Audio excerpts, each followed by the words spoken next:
Graça e paz, bom dia, que a graça de Deus seja sobre sua vida, que a paz de Cristo esteja sobre seu lar. Seja muito bem-vindo, muito bem-vinda a este tempo devocional, tempo de leitura bíblica, tempo de oração, tempo de falar com Deus, nosso Senhor. Gostaria de convidar você para estar entrando em oração junto conosco neste momento, unindo a sua fé à nossa, no propósito de sermos conduzidos pela santa e poderosa palavra de Deus sobre nossas vidas. Amém? Vamos orar? Senhor Altíssimo Deus do céu e da terra, Pai Santo, Pai, inclina teus ouvidos, ouça a nossa oração nesta manhã de hoje, Pai. Pai, aqui estamos com a Tua palavra aberta diante de nossos olhos, Deus. E assim como ela está aberta, meu Pai, nosso coração também se abre para que ela entre dentro de nós. Pai, nós necessitamos de Ti, Senhor. Nós precisamos de Ti, Deus. Nós dependemos do Senhor. Precisamos da Tua palavra introduzida em nossas vidas. Precisamos da Tua palavra como direção para a nossa vida, para o nosso dia a dia. Pai, por isso te pedimos, Senhor, abra o nosso discernimento, destapa, meu Pai, os nossos ouvidos, para que possamos ouvir o som da Tua voz, e nos conduza, meu Pai, diante da Tua palavra. Toma glória para si de todo este tempo, meu Pai, e venha nos revelar aquilo que precisamos saber, aquilo que o Senhor tem proposto sobre a vida de cada um de nós. Desde já, meu Pai, eu peço ao Senhor, meu Pai, que venha abençoar a cada um destes que vão ouvir esta mensagem, que vão receber esta palavra em suas vidas. Que esta palavra venha ser uma semente preciosa na vida de cada um destes, trazendo um novo tempo de sabedoria, de discernimento sobre estas vidas. Em nome de Jesus, Pai. Amém e amém. Bom, meus irmãos, se você reparou na descrição do vídeo, eu coloquei uma pergunta. Por que eu nasci? Quem nunca se fez esta pergunta, na verdade? E a gente vai entender um pouco sobre ela. Porque essa pergunta, ela tem um certo contexto. Dependendo da circunstância que você está vivendo, você faz esta pergunta. Muitas pessoas se perguntam, por que eu nasci? Diante da busca de um propósito, diante da busca de um sonho, diante da busca do sentido da vida. Então é muito comum quando a pessoa está vivendo um tempo de busca, onde ela busca sentido para a sua vida, onde ela busca encontrar uma razão para a sua vida, ela naturalmente se faz essa pergunta: por que eu nasci? Para que eu nasci? Mas também há outras circunstâncias que envolvem esta pergunta. Há pessoas que, diante de um momento de desespero, no momento de angústia, no momento de uma tristeza tão profunda, elas olham para o céu e perguntam para Deus: por que eu nasci? Estas pessoas, neste momento de angústia, de tristeza profunda, quando perguntam a Deus o porquê eu nasci, é como se elas estivessem dizendo a Deus: eu não queria estar aqui.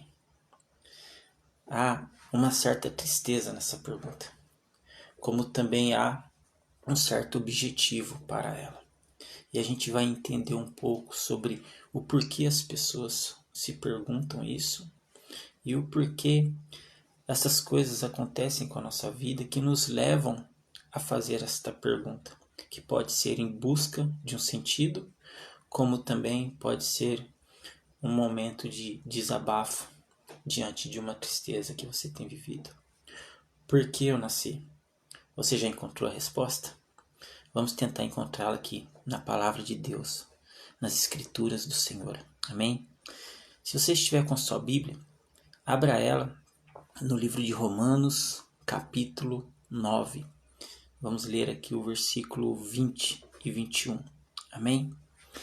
Aqui a gente vai encontrar dentro deste contexto, uma resposta, um sentido para esta pergunta que você tem feito sobre sua vida, para esta pergunta que muitas vezes você tem feito para Deus. Está escrito assim em Romanos capítulo 9, versículo 20 e 21. Mas, ó homem, quem és tu que a Deus replicas? Porventura, a coisa formada dirá ao que a formou, por que me fizestes assim?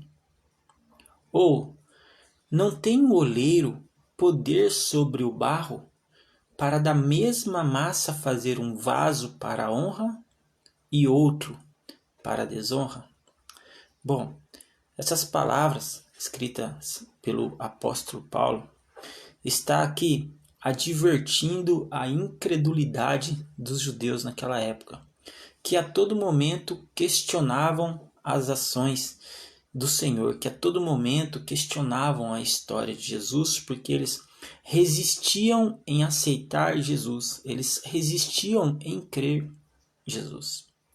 Então, diante dessa resistência que existia dentro dos corações deles, eles viviam uma vida de incredulidade, apesar de serem pessoas religiosas, né? Apesar de serem seguidores da lei. Eles tinham uma certa dificuldade para entender o que significava a graça sobre a vida deles. E aqui Paulo está advertindo eles sobre esta incredulidade, porque eles se diziam ser descendentes de Abraão, porque eles se diziam ser descendentes, que eles eram herdeiros, né, de Abraão, mediante a lei, mediante tudo. E Paulo explicava para eles, olha, nem todos que são descendentes de Abraão são os filhos de Deus, né? Porque os filhos de Deus são os descendentes de Isaac, que é filho da promessa. Então, aos filhos da carne, como também aos filhos da promessa. Paulo faz então essa distinção para que eles entendam. E aqui, diante de todas essas murmurações que eles levantavam naquela época, diante de todos esses questionamentos, Paulo adverte eles dizendo, mas ó homem, quem és tu que a Deus replicas? Porventura a coisa formada dirá ao que a formou, por que me fizeste assim? E é isso que a gente precisa entender. Porque muitas vezes, diante dos questionamentos que fazemos na nossa vida, estamos questionando a obra de Deus. Muitas vezes, nas nossas murmurações diárias, diante das coisas que acontecem, que dão errado na nossa vida, questionamos a promessa de Deus na nossa vida. Questionamos a obra de Deus na nossa vida.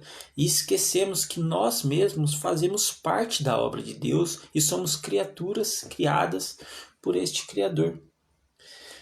Certa vez eu conversando com uma pessoa, eu vou até compartilhar com vocês isto, que é importante para que a gente possa contextualizar tudo que a gente está entendendo aqui, lendo aqui do Senhor. Ela me perguntou o porquê Deus criou o homem, por que Deus criou as pessoas, né?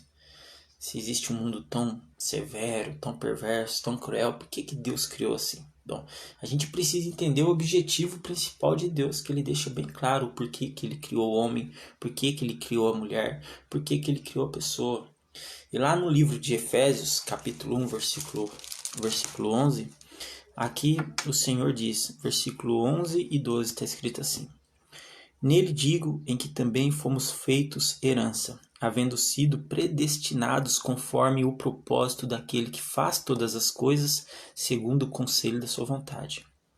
Aqui ele já deixa bem claro que Deus faz tudo segundo o conselho da sua vontade, e não como a vontade do homem, porque Deus tem a vontade perfeita e sabe o que é o melhor. No versículo 12, ele diz assim, com o fim de sermos para louvor da sua glória. Essa é a explicação. Para isso o homem foi criado. Deus criou o homem para o louvor da sua glória. Deus criou a mulher para não somente para ser auxiliador do homem, mas com o intuito principal de ser louvor para a sua glória. Eu e você. Se você se pergunta por que eu nasci, você nasceu para ser louvor para a glória de Deus, para ser motivo de glórias para Deus, para que a sua vida seja um motivo para que o nome de Deus seja glorificado, compreende? Para que você seja esse motivo de glórias a Deus. Para isso você foi criado. No livro de Isaías, ele diz ainda mais aqui. O Senhor diz no versículo 43, do versículo 6 e 7, né? A você que se pergunta o porquê eu nasci, o porquê eu estou aqui, né? Qual o sentido da minha vida? Se muitas vezes você faz essa pergunta pensando em descobrir um propósito de Deus sobre sua vida, existe um propósito sim. Mas existe um propósito que excede os seus interesses pessoais, porque muitas vezes você se faz essa pergunta pensando que Deus vai te responder de uma certa forma, que vai suprir, vai alimentar os seus desejos pessoais, as suas vontades pessoais. Olha, eu estou aqui no mundo para ser isso aqui, para conquistar isso, para fazer isso, aquilo e tal, mas Deus tem um propósito que excede esses valores mundanos e humanos sobre nossa vida. Deus tem um propósito sobre sua vida. E esse propósito está escrito aqui. O porquê você nasceu, o porquê você está aí, o porquê você passa todas essas situações, o porquê. Aqui no livro de Isaías, capítulo 43, está escrito assim, ó. A todos os que são chamados pelo meu nome, quem são os chamados pelo nome do Senhor? São aqueles que são chamados filhos e filhas de Deus. Porque Jesus também, além de ser Deus, também é chamado Filho de Deus. Então todos os que são chamados filhos e filhas de Deus são chamados pelo nome do Senhor. E aqui ele diz assim, a todos os que são chamados pelo meu nome, eu os criei para a minha glória. Eu os formei e também eu os fiz.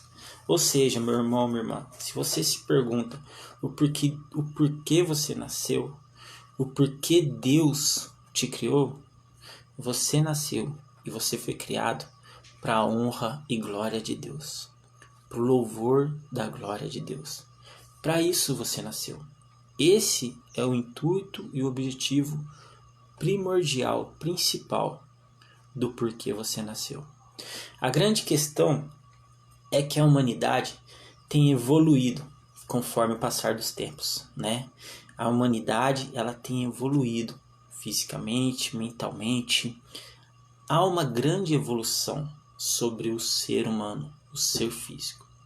E as pessoas estão evoluindo de tal maneira que muitas vezes elas querem se desprender do principal objetivo de Deus sobre a vida delas, que é o quê? O ser humano criado para a honra, glória e adoração de Deus. O ser humano evoluiu de tal maneira, de tal forma, que ele se acha hoje, muitas vezes, no seu direito de não ter que prestar honra e glória a Deus, mas sim buscar a sua própria honra, buscar a sua própria glória. É daí que nasce a soberba, daí que nasce a vaidade e daí que nasce o orgulho.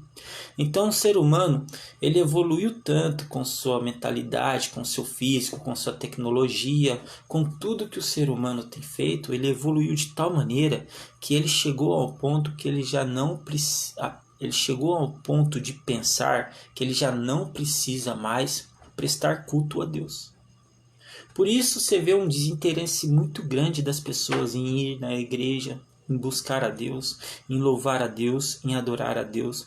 Por isso que você vai ver muitos valores invertidos. Muitos cantores famosos gospel louvando a Deus, mas não para a honra e glória de Deus, mas sim para a sua própria honra e para a sua glória. Por isso você vai ver muitos pregadores orando por aí, muitos oradores em voz alta, de uma certa forma, não para cultuar a Deus na sua oração, não para glorificar o nome de Deus na oração, mas sim para que eles sejam glorificados pela sua oração, né? Pela sua eloquência nas palavras, pela maneira que oram. Muitas vezes as pessoas buscam ali realizar tamanhas façanhas, tamanhas coisas em busca de um retorno, em busca de um reconhecimento. Só que Deus, meu irmão, presta atenção nisso. Deus, ele conhece intimamente a intenção do nosso coração.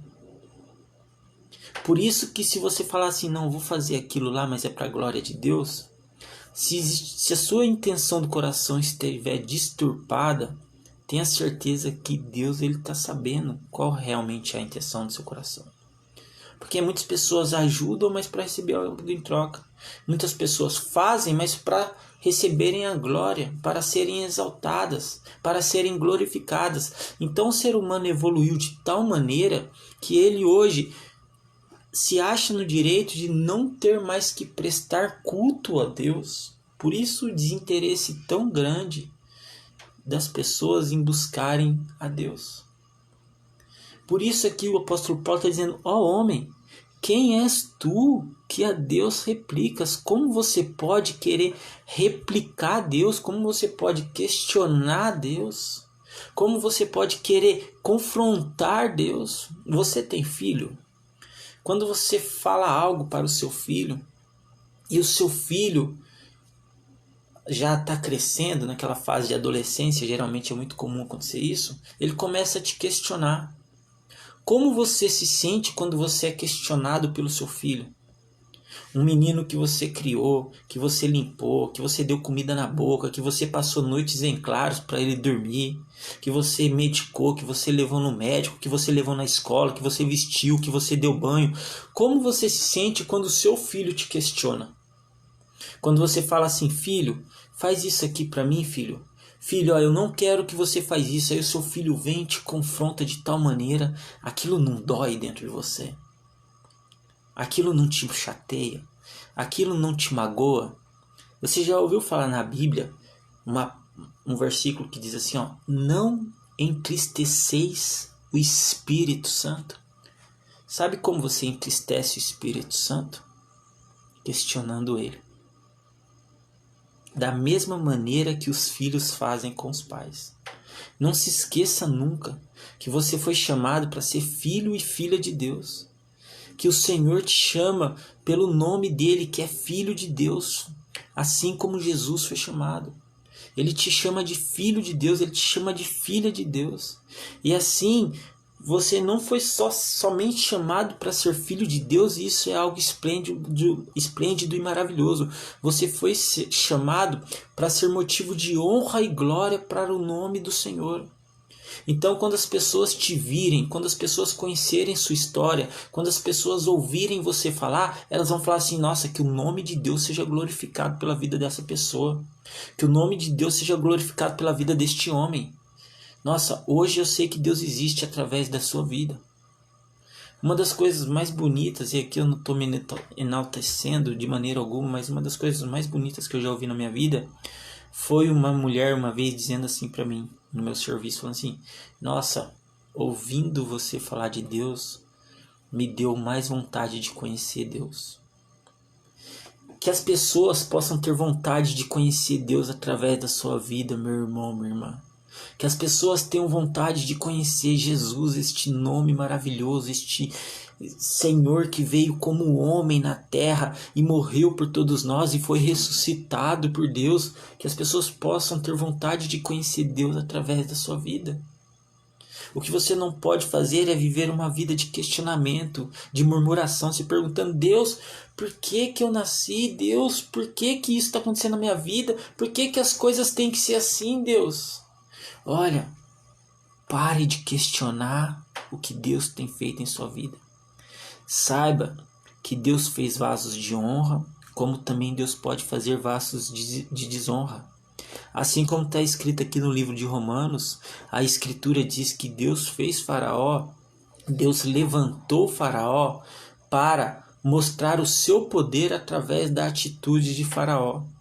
E o poder de Deus, ele seria mostrado por meio das consequências que Faraó passaria junto com seu povo por causa da sua desobediência e da sua incredulidade, como também o seu poder seria demonstrado através da misericórdia de Deus, livrando todo o seu povo das mãos de um Faraó opressor.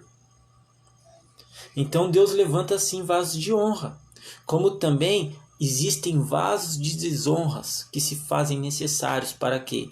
para que a misericórdia de Deus seja manifestada na vida de tais pessoas, porque essas pessoas só vão crer em Deus e só vão alcançar a salvação que vem por meio de Jesus, por meio da sua graça, através das atitudes de misericórdia de Deus em suas vidas.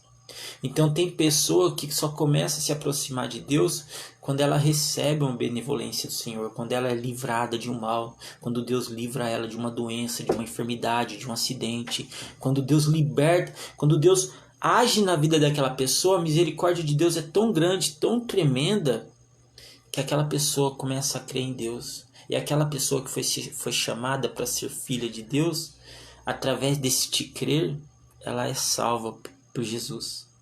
Ela é salva. Ela alcança a salvação por meio de Jesus, por meio da graça de Jesus. Você compreende agora? Porque muitas coisas acontecem na sua vida, porque muitas coisas Deus permite que aconteça, porque se fazem necessário, porque se não acontecesse você não ia crer. Você ia continuar vivendo no seu comodismo. Você ia continuar vivendo no seu conforto religioso, achando que na igreja todo domingo levantar a mão lá e falar assim, glória a Deus, vai mudar a sua vida. Não. Deus não quer mudar a sua vida apenas num domingo à noite.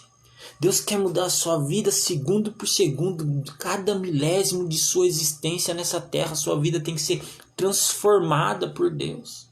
Cada célula do seu corpo deve ser preenchida com a ação poderosa do Espírito Santo. Mas enquanto você está questionando a Deus as coisas que Deus tem feito em sua vida, se perguntando, por que está acontecendo isso, Senhor? Por que só acontece isso comigo, Deus? Por que eu nasci, Senhor? Enquanto você questiona a Deus, você está entristecendo o Espírito Santo. Então você precisa entender que você não pode viver esta vida de murmuração, questionando a Deus o tempo todo o que Deus tem feito em sua vida. Pelo contrário, você deve pedir a Deus sabedoria para que você possa entender o propósito de tudo isso que está acontecendo com você. Por isso o apóstolo Paulo fala assim, homem, quem tu és para que a Deus você replicas? Como você pode replicar a Deus? Olha só, porventura a coisa formada dirá o que a formou, por que me fizestes assim? Meu irmão, minha irmã, você foi formado por Deus. Você foi criado por Deus. Aqui o apóstolo Paulo se fala assim, ó, o oleiro ele tem poder sobre o barro. Deus tem poder sobre sua vida para fazer da sua vida o que Deus quiser conforme a sua vontade. Deus tem poder sobre sua vida para fazer da sua vida o que for da sua vontade, o que for da vontade de Deus, que é soberana sobre nossas vidas. Deus tem poder para fazer de nós vaso de honra como vaso de desonra de uma mesma massa. Por isso não podemos viver uma vida questionando a Deus, e a gente precisa entender uma coisa. Graça e paz, meu irmão. A gente precisa entender uma coisa. Olha só, presta atenção nisso agora, com todo respeito. Sem Deus, nós não passamos de pó. Sem Deus, nós não passamos de barro. A gente não tinha nada. A gente não era nada. A gente não era ninguém. A gente só era um montante de pó e de barro no meio de toda uma terra. Porque no princípio existia a terra. E a terra era sem forma e vazia. Deus pegou do pó e do barro e criou o primeiro homem. E assim foi indo. Nós fomos criados, assim como Adão, do pó e do barro. Deus soprou sobre este monte de barro aqui o fôlego da vida em suas narinas. Deus soprou, sem Deus não somos nada.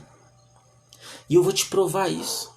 Sem Deus não somos nada. Por isso que o apóstolo Paulo fala assim, como pode, homens, replicar a Deus? Como você pode ter coragem de replicar a Deus? Se você entendesse que sem Deus você nem existiria, Deus te deu existência.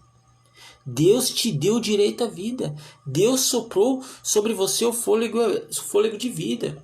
Por isso, tem muita gente que questiona Deus, dizendo que Deus é um Deus que quer manipulador, que Deus fez todo mundo para a honra e glória dele, para ser adorado.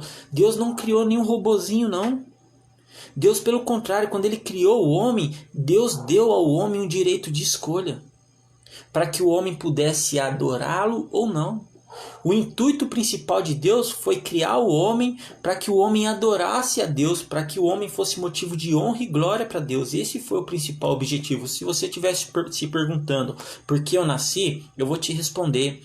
Você nasceu porque Deus te fez para você ser motivo de honra e glória para Deus. Só que dentro de você, Deus não obrigou você a adorar a Deus.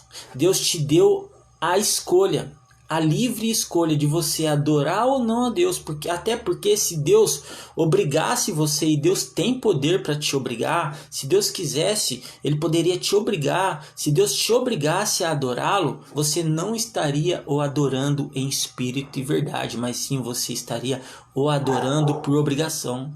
Mas Deus é tão maravilhoso, tão grandioso, que Ele, além de criar o homem, pegar um monte de pó de barro, que era apenas nada, apenas algo para ser pisado, apenas algo dentro de um contexto todo de uma terra, Deus pegou um monte de pó, um montinho de pó, um montinho de barro, criou o homem e soprou sobre suas narinas o fôlego da vida. Deus colocou um pouco dele dentro de cada um de nós. Só que Deus não fez só isso. O intuito principal era o quê? Criar o homem à sua semelhança para que o homem adorasse a Deus. Aí Deus fez o quê? Eu não posso obrigar ele a me adorar. Porque senão ele não vai estar me adorando de verdade. E Deus colocou dentro de nós sentimentos, emoções. Então Deus já saberia que o homem precisaria dentro dele sentir vontade de o adorá-lo. Mas Deus não obrigou ele. Deus deu a oportunidade para ele de escolher. A vida é feita de escolhas. Você tem hoje o direito de escolher se você quer adorar a Deus ou ao mundo. Você tem direito de escolher entre o bem e o mal. Você tem o direito de escolher o que você quer fazer da sua vida, porque Deus te deu o direito de escolher, porque Deus é poderoso para isso.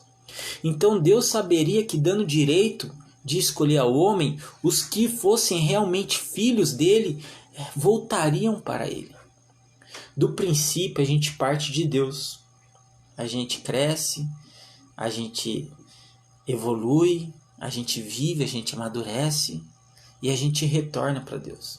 Só que só retorna para Deus realmente quem foi filho de Deus.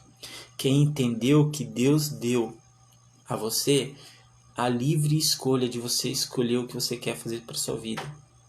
Então, diante dessa escolha que você tem, diante desse poder que você tem hoje na sua vida de fazer as escolhas que você quer para sua vida, você tem o poder de escolher voltar para Deus. Se você tem andado longe dele, você tem o poder de escolher a Deus.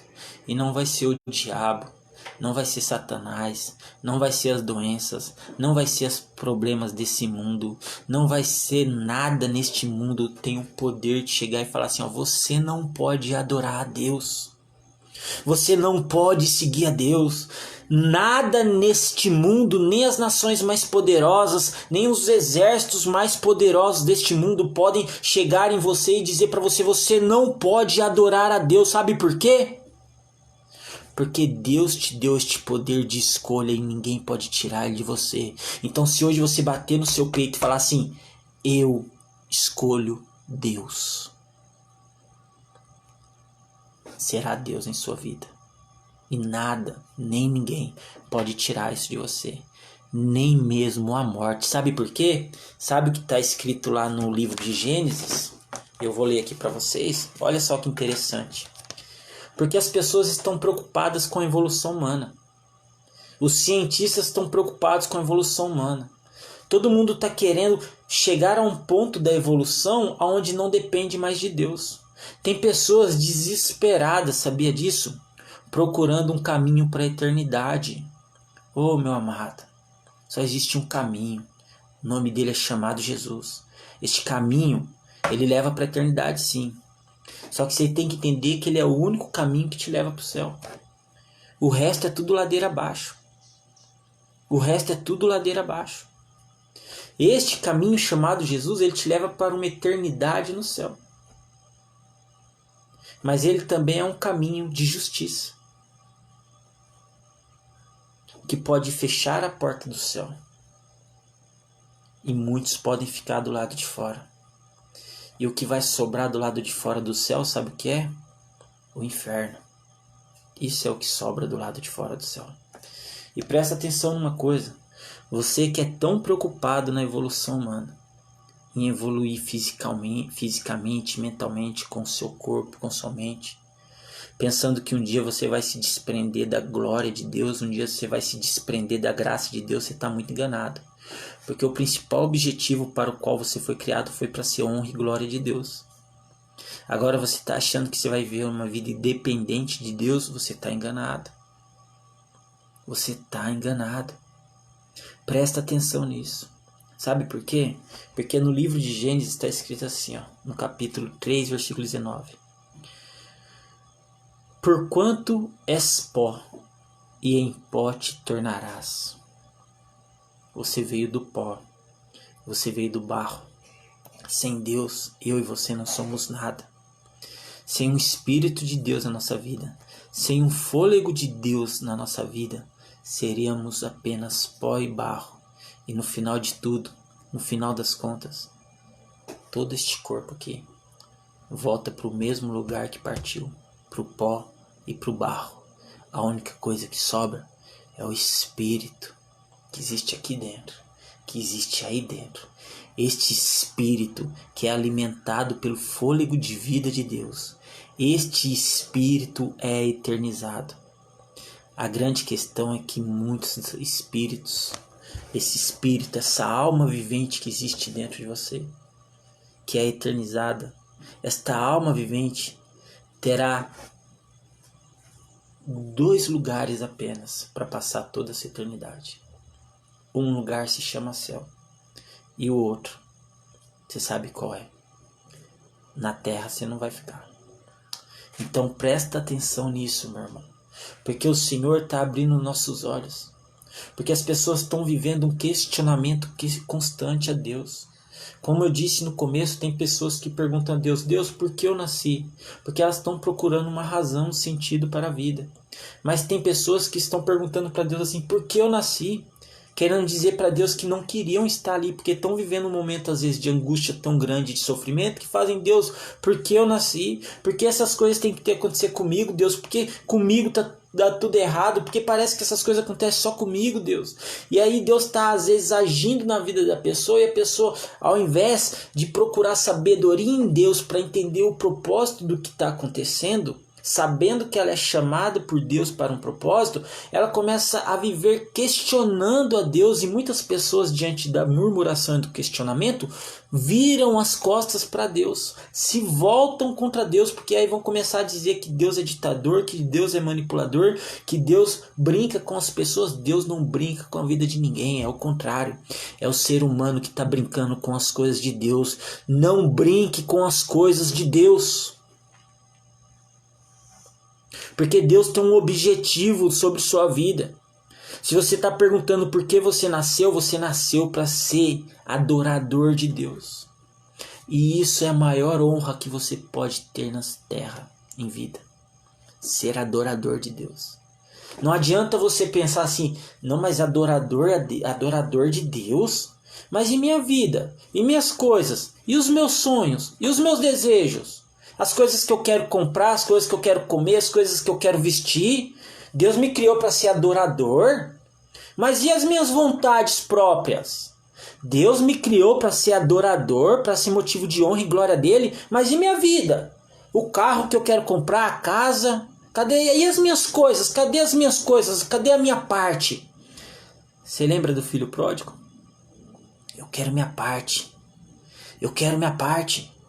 Eu quero minha parte da herança, pai. Você sabe quando um filho pede a herança para o pai, antes do pai, com o pai ainda em vida? Você sabia que isso é uma maldição? Sabia que você está traindo uma maldição para a vida do seu pai? Você está desejando a morte do seu pai. Quando o filho exige do pai, enquanto o pai ainda em vida, a parte da herança dele, ele está desejando a morte do próprio pai. Porque o pai ainda nem morreu. O pai ainda nem cumpriu a parte dele na terra. Foi o que o filho pródigo fez. E ele já estava lá botando o dedo na cara do pai dele. Eu quero minha parte da herança. Me dá. Cadê o que é meu? Me dá. Tem gente que está fazendo isso com Deus. Só que aí muitos vão quebrar a cara. Porque Deus não morre. Deus é imutável. Deus é eterno. Deus é onisciente. Deus é onipresente. Deus não muda. Deus sabe de todas as coisas. Deus está em todos os lugares. Deus é eterno. Deus criou a própria eternidade. A eternidade se limita à ação poderosa de Deus. E tem muita gente apontando o dedo para Deus, dizendo: eu quero minha parte, Deus. Me dá minha parte, Senhor. Eu quero o que é meu, Deus. Eu quero o que é meu, eu quero minha parte, Senhor. Tem muita gente apontando para o céu, falando: Deus, eu quero o que é meu por direito, Deus.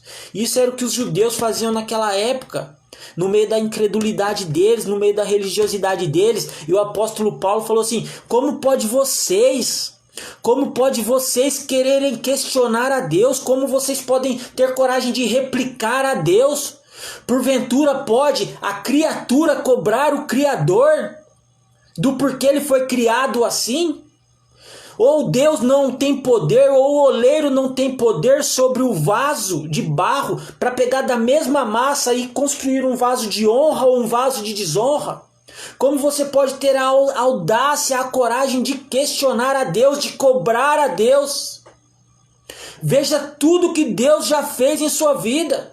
Se não fosse o fôlego de Deus sobre sua vida, nem respirar você respiraria.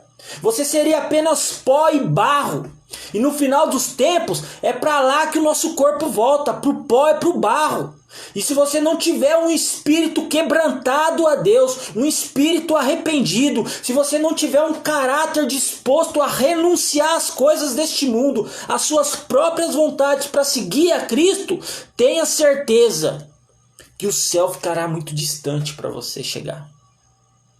Muito distante mesmo.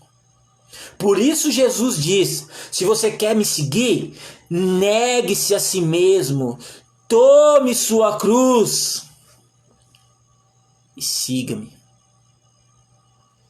Negue suas vontades, negue seus desejos, negue seus caprichos, negue-se a si mesmo, tome sua cruz e siga-me. O evangelho todo fala sobre renúncia. Renúncia. E você vai ter que renunciar. Entender que é bom sonhar. Quem não gosta de sonhar? Quem não tem desejos? Todo mundo tem. Mas a gente precisa entender que existe um propósito muito maior que nossos desejos e nossas vontades. E este propósito é que sejamos adoradores de Deus. E não há honra maior neste mundo para um ser humano do que ser adorador de Deus. Para isso fomos criados. Por isso você nasceu, meu irmão e minha irmã, para ser um adorador de Deus e adorá-lo em espírito e em verdade. Eu gostaria de orar para abençoar a sua vida agora nesse instante. Senhor, meu Deus e meu Pai, Pai, eu te peço por todas essas vidas, por todas essas almas viventes, que a tua graça venha, meu Pai, alcançá-los nesta manhã de hoje por esta poderosa palavra que o Senhor nos concedeu. A tua palavra diz que teu amor nos constrange, e nós, meu Pai, pedimos ao Senhor, meu Pai, que teu amor venha assim nos constranger, para que sejamos constrangidos diante do nosso ego, para que sejamos constrangidos diante do nosso egoísmo. Quebranta nosso coração, meu Deus. Quebranta o nosso coração para que o nosso coração não seja alimentado por orgulho, por vaidade, querendo nos desprender, meu Pai, do teu evangelho, meu Pai, porque isso não é possível, meu Pai, e não é isso que queremos. Fomos chamados para sermos filhos de Deus. Nos ensina a nos comportar como filhos de Deus, então, Senhor, nos ensine e nos dê força para vivermos uma vida de conduta de filhos de Deus, Senhor, disciplinados, meu Pai, no teu reino, Senhor. Em nome de Jesus, meu Pai, libera da tua graça sobre nossas vidas, meu Pai. Abra o nosso entendimento, Senhor, que esta palavra seja, meu Pai, apregada em nossos corações, meu Pai, que a nossa alma estremeça e tremeça dentro de nós, meu Pai, que nosso espírito, meu Pai, se incomode aqui dentro, meu Pai, se estamos vivendo uma vida de relaxo, uma vida de desleixo, ao ponto de acharmos que temos, ó Deus, direito de questionar ao Senhor, meu Pai. Nos perdoa, meu Pai, em nome de Jesus, meu Pai, e nos ensina, meu Pai, a carregarmos um coração sincero, alegre, mas acima de tudo um coração grato por tudo que o Senhor já fez, porque se não fosse o Senhor em nossas vidas, não passaríamos de pó, não passaríamos de barro. O que existe de diferencial em nós foi o fôlego de vida que o Senhor soprou sobre nós. Nós somos criaturas, o Senhor é o nosso Criador e o Senhor tem todo o direito, meu Pai, sobre nossas vidas, de fazer o que quer de nós, a sua vontade. E nós, meu Pai, como criaturas, reconhecemos o teu poder e a sua soberania sobre nossas vidas e nos entregamos, meu Pai, à sua vontade, porque sabemos e cremos que a sua vontade é o melhor. Em nome de Jesus. Amém. Que Deus te abençoe. Que a graça de Deus seja sobre sua vida. Que a paz de Cristo esteja sobre o seu lar. E olha, criatura, hoje Deus falou com você e Ele te disse: eu te criei, eu te tirei do pó, eu te tirei do barro, eu soprei sobre você o fôlego de vida e eu sei que a minha vontade é o melhor para você. Em nome de Jesus, receba essa palavra do Senhor. Amém.